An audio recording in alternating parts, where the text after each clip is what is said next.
촛돌 사진을 우리가 본다고 생각을 해보세요. 여러분들이. 아니면 뭐 이제 2살, 3살, 어떤 어린 시절의 사진을 지금 현재인 내 모습과 비교를 해보는 거예요. 근데 내가 눈이 있어요, 지금. 그럼 촛돌 사진에 눈이 있나요? 있어요? 네. 코가 있는데 지금 그 어린 시절에도 코가 있었죠. 네. 입도 있고 귀도 있고. 비록 우리가 어른이 됐지만 어른이 된 이 모습이 어린 시절에도 각 지체들이 다 있어요. 갑자기 어린 시절에는 없던 게 어른이 돼가지고 뭐가 이렇게 불쑥 튀어나오고 뭐 이러는 거는 아마 별로 없는 줄로 알아요. 그러니까 어린 시절의 그 지체는 자라나서 어른으로 자라나서 그 지체는 그대로 있는 거다. 이 같은 원리를 성경 해석의 원리로 적용할 수 있는데요. 구약을 어린 시절로 보고 신약을 어른의 시절로 본다면 구약의 어떤 주제들은 이제 신약에도 그 주제가 반드시 있다 그 말인 거예요. 이것을 성경의 유기적 성장이라 그러죠. 계시의 유기적 성장. 그러니까 계시라는 거, 하나님의 말씀이라는 것은 마치 어린아이가 어른이 되는 것 같이 구약의 성경의 이야기들은 신약의 성경의 이야기로 그대로 성장되어져서 그 주제가 나오고 있다 이 말인 거예요. 뭐 처음부터 이렇게 어려운 말씀 하실까? 뭐 이런 눈치인 것 같아. 그것을 계시의 점진성이라 그러는데요. 제가 말씀드리는 것은 오늘 구약 본문의 이야기는 신약의 본문에도 그런 주제가 있다는 거예요. 그래서 이 구약의 오늘 본문을 과연 신약에서는 어떻게 그 주제를 적용시킬 것인가 이것을 살펴보도록 하겠습니다. 21장 1절 같이 읽고 하면 합니다. 시작. 네가 백성 앞에 세울 율례는 이러하니라. 아멘. 율례라는 단어가 나왔어요. 이 율례는 뭐냐? 24장 7절로 가봅니다. 24장 7절 같이 또 읽도록 하겠습니다. 시작. 언약서를 가져 백성에게 낭독하여 들림에 그들이 가로되 여호와의 모든 말씀을 우리가 준행하리이다. 아멘. 율례는 언약서를 말해요. 언약서를 백성에게 낭독했다 그랬어요. 하나님께서는 모세를 통해서 이스라엘 백성들에게 말씀을 주시는데 오늘 본문에서는 그 말씀을 언약서라 그랬어요. 그런데 이제까지 우리가 이전에 배웠던 것은 그 말씀은 뭐냐면 십계명이었어요. 그렇죠? 그러니까 하나님께서는 이스라엘 백성들에게 십계명도 주셨지만 또한 오늘 율례라는 언약서도 또 주신 거예요. 그러므로 십계명과 언약서는 다른 거다. 종교개혁자들은 구약의 율법을 세 가지로다가 이렇게 분류를 했어요. 몇 가지요? 첫째는 도덕법, 둘째는 제의법, 세 번째는 시민법. 도덕법은 십계명을 말해요. 그 다음에 제의법은 대부분 레위기에 나오는 제사법을 말해요. 그 다음에 또 하나 남았네요. 뭐죠? 그렇죠. 시민법은 그럼 어디 있냐? 바로 출애굽기 21장부터 23장까지의 내용들이 다 시민법에 해당되는 거예요. 그러면 다시 21장 1절 내가 백성 앞에 세운 율례는 이러하니라. 이 율례가 뭐라고요? 언약서인데 세 가지 법 중에 뭐라고요? 그렇죠. 시민법이다. 그러니까는 이전에 있던 것은 십계명은 도덕법으로서 영구 불변한 법이라면 오늘 모세를 통해서 낭독시킨 이 말씀들은 말하자면 시민으로서 이스라엘 백성으로서 국민으로서 살아가면서 서로 공동체 안에서 지켜야 될 법이다 그 말인 거예요. 그래서 학자들은 이 시민법을 십계명의 해석 및 적용이다 이렇게 설명을 해요. 십계명이 있다면 그것을 이제 더 구체적으로 삶의 현장 속에 들어가서 10가지 계명만 가지고는 어떻게 해결이 안 될 수도 있잖아요. 그러니까 구체적으로 그것을 어떻게 적용하는가 그 부분이 오늘 율례라는 거예요. 그리고 언약서라는 거예요. 그러면 이것이 이제 십계명을 일생생활에 적용하는 법이라고 그러면 그 내용을 오늘 보려고 그래요. 오늘 내용은 2절로 보겠습니다. 2절. 우리 같이 2절 읽고 아멘 합니다. 시작.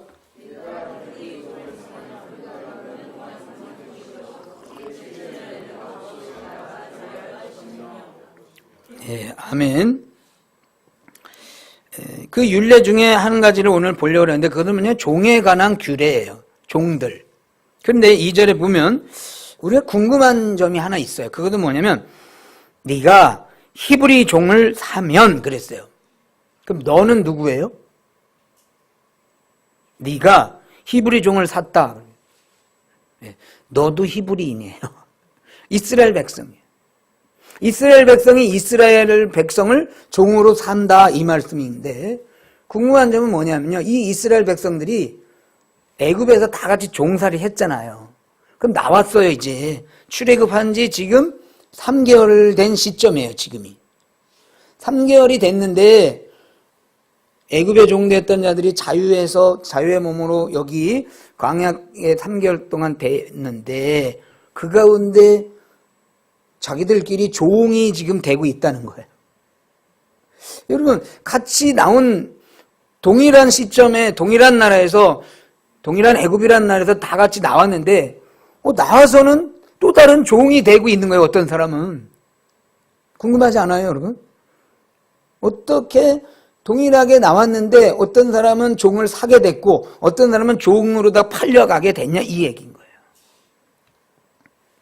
근데 구약에 이 당시에 이 여러 나라에 이스라엘만이 아니라 여러 나라에도 이 종에 대한 노예에 대한 그 사회적 어떤 그 현상들이 있었겠죠. 그러면 어떻게 해서 종이 되냐? 크게 한 3가지 정도. 하나는 전쟁포로가 됐을 때 종이 되는 거예요. 전쟁으로 이제 약한 나라를 이제 뺏어다가 그 사람들을 종 삼는 거. 2번째는 내가 어떤 물건을 도둑질했는데 걸렸어요. 그래가지고 이제 재판을 하게 되는데 너 도둑질한 거를 뭐 4배로 배상해라. 배상할 길이 없어요. 그러면 그냥 종으로 되는 거예요. 그 다음에 3번째는 경제적으로 어려움이 있어요. 그 어려우니까 이제 뭐 여러 가지 활동을 통해서 뭐 벌 수 없으니까 이제 흔히 말하면 몸으로 때우는 거예요. 그러면 이스라엘 백성들이 지금 출애굽한 후에 광야에서 살 때 뭐 전쟁 노예는 아니잖아요. 그렇죠? 그러면 여기 히브리인이 히브리의 종이 된다는 것은 분명히 경제적 문제 때문에 종이 되는 거예요. 한마디로 얘기하면 돈이 없어서 어떻게 방법이 없어서 종살이로 팔려갈 수밖에 없는 그런 형편이라는 거예요. 그래서 오늘 우리가 먼저 여기서 배울 교훈은 하나님의 나라의 백성이지만 즉 애굽에서 나왔지만 그럼에도 불구하고 그들이 경제적 삶에 어려움을 겪을 수 있다. 그게 교훈인 거예요. 다시 한번 말씀을 드리면 우리가 신자이지만 구원받았지만 우리가 이 현실 속에서 살아갈 때에 이런 경제적 약자로 살아갈 수 있다. 히브리인들인데 히브리인 하나님의 구속의 은혜를 얻은 사람들임에도 불구하고 그들 안에서 종이 있고 종을 사는 사람이 있다는 것은 동일한 천국 시민임에도 불구하고 어떤 사람은 종을 살 만큼 종을 부려먹을 만큼 경제적 강자가 있을 수도 있고 동일한 하나님의 백성이지만 어떤 사람은 경제적 약자로 살아갈 수 있다. 그것을 오늘 본문을 통해서 배울 수 있다 그거예요. 똑같은 선민인데 어떤 사람은 구워주고 어떤 사람은 구워야 되는 이런 형편. 그리고 사실 이 종이라는 것은 몸으로 때우는 거잖아요. 몸. 물론 다른 것도 다 몸으로 사는 거지만 종살이는 더욱더 몸으로 고생하는 그런 삶이잖아요. 아니 하나님의 백성인데 선민인데 하나님이 출애굽시켜준 인생들인데 그럼에도 불구하고 뭐 애굽에서 살던 거고 뭐 바뀐 게 뭐가 있어요? 그렇잖아요. 애굽에도 종으로 살았어요. 그건 누구예요? 애굽의 종으로 살았어. 근데 출애굽했어요. 이번에는 주인만 바뀌었어, 주인. 어떻게 바뀌었어요? 애굽에서는 애굽의 종이었지만 지금은 히브리 종이에요.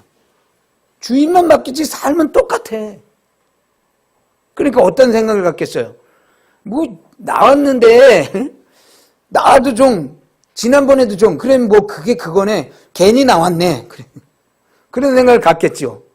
그래서 이스라엘 백성들이 여기 3개월 될 때까지 불평을 3번을 해요. 뭐라고? 나 애굽으로 돌아가겠어요. 그거를 3번, 3개월 동안, 그러니까 한 달에 한 번꼴은 하는 거야. 왜냐하면 좀 편안할까 하고 나와봤더니 뭐 똑같아. 종은 종이지 뭐. 히브리 종이나 애굽의 종이나 똑같이 몸으로 때우는 일을 하다 보니까 그들 마음 안에 야, 돌아가는 게 낫겠다. 이럴 바에는 차라리 그냥 애굽에서 사는 게 더 낫지 않냐? 이런 생각을 갖게 되는 거예요. 그래가지고 그것을 불평하는 거예요. 차라리 나를 왜 여기까지 이끌어내가지고 이 고생하게 하느냐. 우리도 가끔 그러죠. 뭐 여러분들이 어떻게 해서 복음을 듣고 예배 자리에 또 교회를 다니게 되는지 몰라지만 어떤 사람은 그런 얘기를 듣고 와요.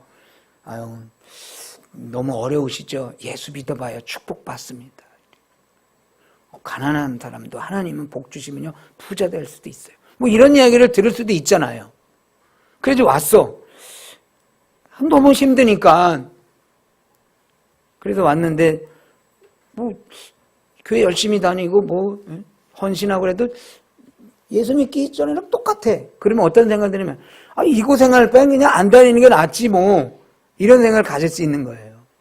지금 이스라엘 백성들이 그런 경제적 어려운 가운데 빠져 있는 그런 상황 가운데서 이 율례를 지금 주시는 겁니다. 그러면 우리가 이런 종살이를 하는 오죽하면 종살이를 할까 이런 경제적 어려운 가운데 있을 때 하나님께서 이 이스라엘 백성들에게 주는 율례의 내용을 우리가 구체적으로 이제 살펴보겠습니다. 한번 보도록 하겠습니다. 2절 같이 읽고 아멘 합니다. 시작.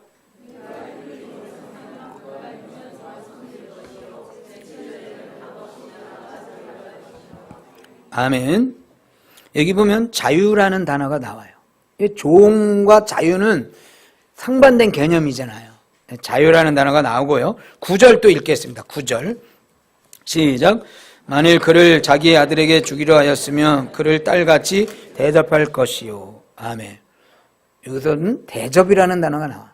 자유, 대접. 그 다음에 11절 또 읽습니다. 시작. 이 3가지를 시행하지 아니하면 그는 속전을 내지 않고 거저 나가게 할 것이니라. 아멘. 이는 이제 거저라는 단어가 나와요. 하나님께서 이 율례를 통해서 이스라엘 백성들에게 주시려는 교훈은 뭐냐면 자유, 대접, 거저. 뭔지 알죠? 이 3가지의 단어를 묶을 수 있는 건 뭐냐면 은혜입니다. 은혜. 은혜 혹은 자유.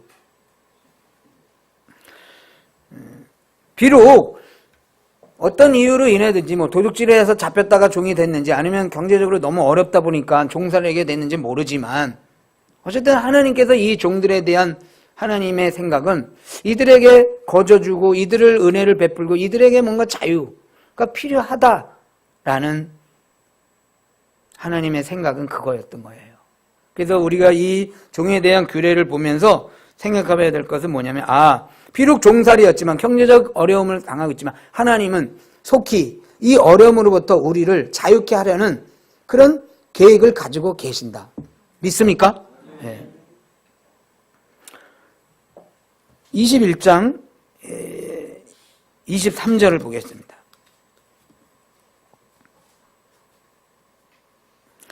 12절부터는 이제 서로 이제 살인, 죽인 자들에 대한 그 형벌, 그 율례를 기록하고 있는 내용인데요. 23절, 24절 우리 같이 읽고 아멘 합니다. 시작. 그러나 다른 해가 있으면 갑대 생명은 생명으로 눈은 눈으로 이는 이로 손은 손으로 발은 발로. 예. 이것을 우리는 잘 아는 바와 같이 동해 보복법이라 그래요. 동해 해를 끼친 것과 동일하게 보복하라. 그런 의미예요. 그러면 아까 종에 대한 규례에서 하나님께서 우리에게 베풀려는 그 마음은 은혜라 그랬어요. 그렇죠? 그러면 여기 이 본문에서도, 그러니까 동해 보복법이라는 이 법 안에도 은혜가 있을까요? 있을까요? 없을까요? 있어요. 아니, 뭐 이는 이로 갚고 눈은 눈으로 갚고 손은 손으로 갚는데, 이 동해 보복법의 보복을 적당하게 그 분량에 맞춰서 하라는 법인데 이게 어떻게 은혜가 되냐 이거예요. 하나님의 율례잖아요. 그렇죠? 그 율례 안에는 하나님의 은혜의 정신이 분명히 들어있다고 그랬는데 이 법 안에 그게 있을까? 있습니다.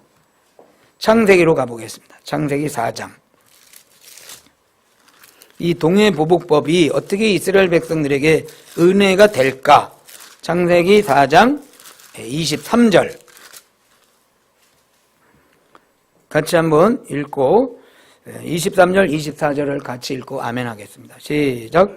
라멕이 아내들에게 이르되 아다와 실라여 내 소리를 들으라.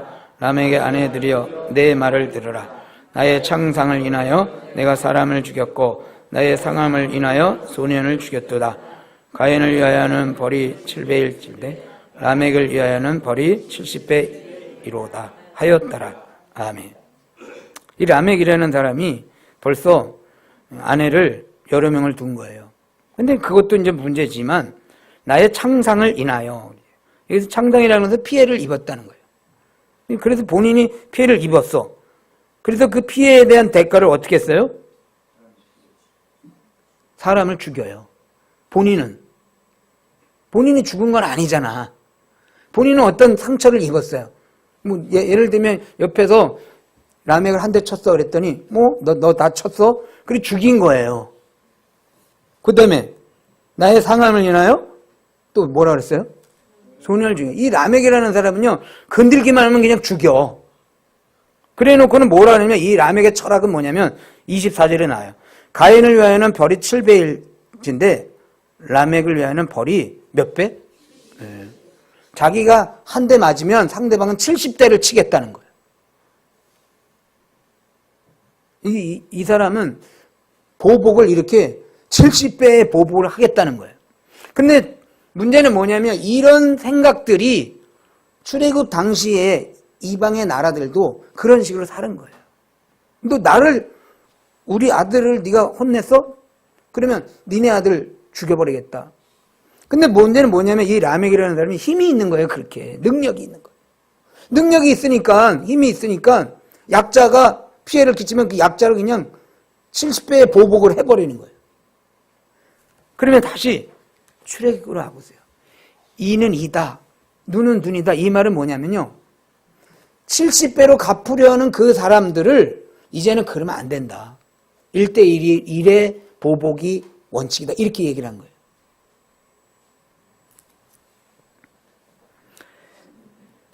그래서 이 동해 보복법이라는 것은 그 당시의 문화에 있어서 그 당시에 힘 있는 자는 무조건 약자를 죽여버리고 뺏어버리고 그냥 그런 강자 중심의 그런 문화와 삶의 속에서 강자들에게 너네가 돈이 있고 너네가 힘이 있어도 그건 그 1대1의 법칙으로다가 보복을 하는 것이 마땅하다. 이런 법이라는 거예요. 그러니까 여기에도 당시에 그 강자들이 막 군림하고 강자들이 막 휘둘렀던 것들을 억제하는 법이 바로 동해 보복법이라는 거예요. 그래서 해밀턴이라는 신학자는 출애굽기 주석에서 이렇게 설명을 합니다. 성경 이외의 당시 법전들을 보면, 함무라비 법전, 히타이트 법들을 보면 노예에 대한 잔인성과 학대를 그대로 유지하고 있었다. 그러나 동해 보복법은 공법의 원리가 적용되었고 개인의 자유를 억제시키는 법이다 그랬어요. 이제는 사적으로, 그 당시에는 그냥 되는 대로 자기가 힘 있는 대로 그냥 보복해보는 그게 그냥 법이야. 그러나 이제부터는 공법의 원리, 공정한 원리를 가지고 재판관에 가서 재판관이 자잘못을 따져주고 거기서 잘못이 있을 땐 눈에 눈으로 이에 이로 이렇게 공평한 가운데서 그 법을 시행하라 이런 말씀이 됐다는 거예요. 말하자면 이 동해보복법 안에도 하나님께서는 약자를 보호하려는 그런 정신이 들어있다 이 말씀인 거예요. 그런데 우리가 이 구약의 주제들은 발전되어져서 신약의 주제로 간다 그랬어요. 그렇죠? 구약이 어린 시절이라면 신약은 어른이 됐어요. 그러면 어른으로 갔을 때 오늘 이 본문의 그 계시의 내용은 어떻게 성장되었을까? 가보도록 하겠습니다. 마태복음 5장 38절.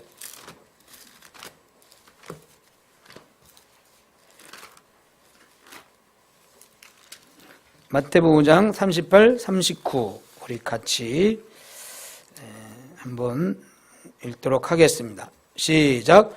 또 눈은 눈으로 이는 이로 갚으라 하였다는 것을 너희가 들었으나 나는 너희에게 이르노니 악한 자를 대적지 말라. 누구든지 네 오른편을 뺨을 치거든 왼편도 돌려대며. 아멘. 이제는 갚는 거가 아니라 아예 보복을 멈춰라 이런 말씀인 거예요. 이 말씀은 말하자면 하나님께서는 보복하고 뭔가 해버리고 그러지 말고 약자를 보호하고, 특별히 내가 힘 있다 그래서 보복해버리고 힘 있다 그래서 때리고 그러지 말고 약자를 더욱더 보살피며 살아야 된다, 그런 말씀을 우리에게 주시는 거예요. 그래서 결론적으로 말할 때 종에 관한 율례를 통해서 우리가 배울 교훈은 따라해 보겠습니다. 하나님은 약한 자를 보호해 주신다. 믿습니까? 특별히 우리가 혹여라도 종되었던 자리에 있다면, 종의 자리에 있다면, 종이 얼마나 약해요. 그 약자를 하나님이 외면하지 아니하시고 보호하신다. 또 하나는 그렇게 하나님이 우리를 보호하시기 때문에 우리도 하나님이 그렇게 우리를 약한 자를 보호해 주신 것만 아니라 우리도 강자가 되었을 때 약자를 보호하라는 거예요. 또한 우리가 이 물질이라는 거, 경제적 약자로만 그런 어려움을 당할 뿐만이 아니라 여러 가지 그 위에도 여러 가지 어려움이 있어요. 우리가 뭐 물질에만 종이 되겠습니까? 시간에도 종이 되고, 또 어떤 사람은 자기의 습관의 종이 되는 거예요. 또 뭐 생각의 종, 철학의 종, 여러 가지 내가 어떤 거에 대해서 억눌리는 건 다 종로로 타는 거잖아요. 그런 종로로 타는 우리 인생을 하나님이 그 종로로서부터 속히 자유하기를 원하십니다. 그래서 하나님께서는 우리에게 이와 같은 구약의 율례를 통해서 너희가 여러 가지 종로를 탈 때 내가 너를 구원하기를 원한다. 네가 그런 경제적인 종이든 또는 뭐 건강의 종이든 어떤 모든 종으로부터 내가 너를 구원해 주길 원한다. 하나님 우리에게 이런 메시지를 오늘도 주시는 줄로 믿습니다. 그래서 우리가 다시 출애굽기 21장으로 오면요, 이 율례, 하나님께서 이스라엘 백성에게 주신 율례의 정신은 종되었던 데서 자유케 하는 정신이에요. 그런데 시민법 자체가 그런데 도덕법 10계명도 동일한 원리예요. 보도록 하겠습니다. 20장 2절, 출애굽기 20장 2절 같이 읽고 또 아멘합니다. 시작.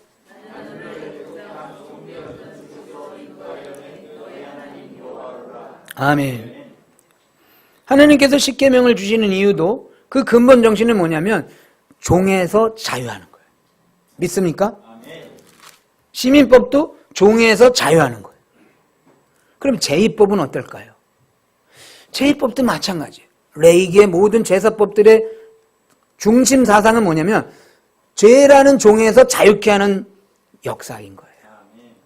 그래서 하나님은 오늘 우리에게 죄로부터 자유케 하고 또 여러 가지 시민으로서 살아가는 그 환경 속에서도 눌린 거로부터 자유케 하고, 뭐 육신의 질병으로부터 자유케 하고, 마귀의 역사로부터 자유케 하고, 모든 것으로부터 자유를 원하시는 거예요.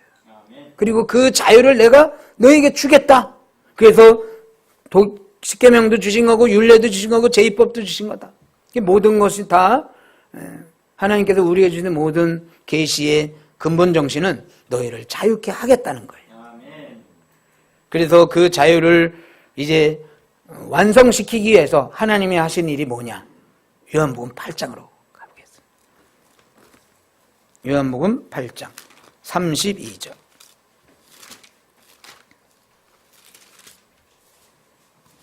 같이 읽고 아멘 하겠습니다. 시작. 진리를 알지니 진리가 너희를 자유케 하리라. 아멘. 여기서 진리는 어떤 철학적 진리를 말하는 게 아니라 예수님 그분이셔요. 그러니까 다시 설명하면 예수를 알지니 예수가 너희를 자유케 하리라. 아멘. 그러니까 하나님께서 십계명과 또 율례와 제의법 이 모든 것들을 완성시키신 분이 누구냐면 바로 예수님이셔요. 그래서 우리가 예수님을 믿으면 예수 안에 거하면 그 모든 억눌림으로부터 자유케 되는 역사가 있는 줄로 믿습니다. 그래서 힘들면 눌리면 억울하면 예수를 믿으라. 예수 안에 거하라. 예수께서 약속하셨어요. 내 안에 거하라. 그럼 내가 너에게 자유를 준다. 그랬어요. 이것은 물론 죄에 대한 문제 있다. 죄에서만 자유가 아니라 여러 가지 종살이하는 그런 부분들로부터 자유케 하는 은혜가 예수 안에 있는 줄로 믿습니다. 그래서 우리 안에 어떤 그런 답답함이 있어요. 뭔지 모르지만 눌려. 돈 때문에 눌리기도 하고 또 뭐 사랑 때문에 눌리기도 하고 또 자식 때문에 눌리기도 하고 부모님 때문에 눌리기도 하고 관계에 눌리고 뭐 건강 때문에 눌리고 뭐 어쨌든 내 마음을 눌리고 그것 때문에 그냥 잠도 안 오고 소화장애가 일어나고 병원에 갔는데 문제가 없어요. 문제가 없는 건 뭐예요? 아무 문제가 없는데 뭔가 눌리고 있다는 거예요. 그렇죠? 그것을 뭐라 그러냐면 고상한 언어다 신경성 위장염. 신경성이 앞에 다 들어가. 그거는 뭐냐면 뭔가로부터 지금 눌리고 있다는 거예요. 그런데 이 눌림으로부터 우리가 구원을 얻을 수 있는 길은 예수 안에 거하는 줄로 믿습니다. 예수님께서는 그런 눌린 자들을, 억눌린 자들을 자유케 하는 은혜를 우리에게 주시는 거예요. 몇 년 전에, 한 4, 5년 전에 인터넷을 달구었던 이야기를 하나 간단히 소개해 드리도록 하겠습니다. 삼성연구원이었던 1970년생 박석한 집사라는 분이 계셨어요. 근데 이분이 암으로다가 일찍 이제 죽는 거죠. 그래서 그 암의 시작부터 그 투병 생활과 마지막 소천한 이후의 삶을 인터넷으로다 그 부인이 블로그를 통해서 생중계를 한 거예요. 입원했을 때 사진 찍어서 올리고 그러면서 이렇게 하면서 이분이 결국은 이제 소천을 했어요. 그래서 그 부인이 그 남편을 먼저 세상을 떠내보내는 그 마음을 이제 이렇게 고백을 했습니다. 제가 읽어드릴게요. 한때 잡지에 나왔던 심혈을 기울여 꾸민 아름다운 우리 집. 하지만 남편이 아프고 보니 제가 있을 곳은 몇 평 안 되는 비좁은 병실입니다. 남편과 함께하는 병실에선 편한 추리닝과 레깅스면 족합니다. 이젠 압니다. 내 분신, 내 생명, 내 사랑하는 아이들조차 제 것이 아니라는 것을요. 이 아이들 또한 하나님께서 제게 잠시 맡기셨던 선물임을 제가 잊고 있었네요. 중략.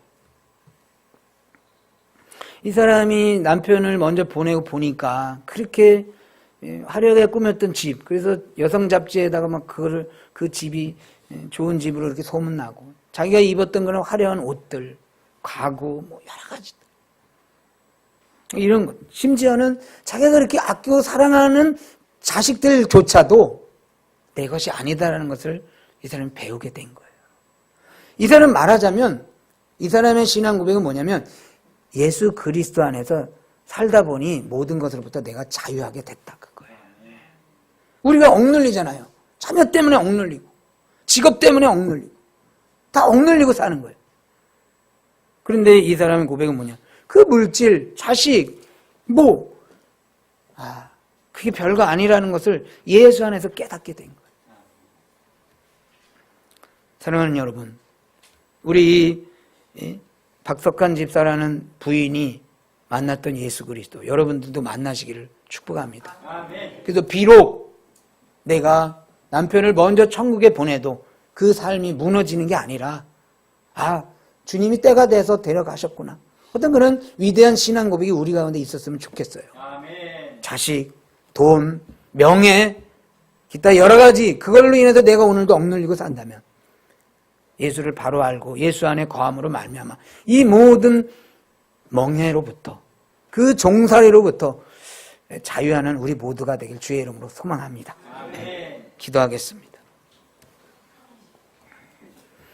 하나님께서 우리를 향하신 근본적인 생각은 우리로 하여금 모든 것들로부터 자유하게 하는 것인 줄로 믿습니다. 그 자유를 주시기 위하여 이 땅에 예수 그리스도를 보내주셨는데 우리로 하여금 그 예수 안에 살면서 하나님이 바라시고 원하시는 대로 모든 것들로부터 자유하며 살아가는 믿음의 백성들 되게 하여 주옵소서.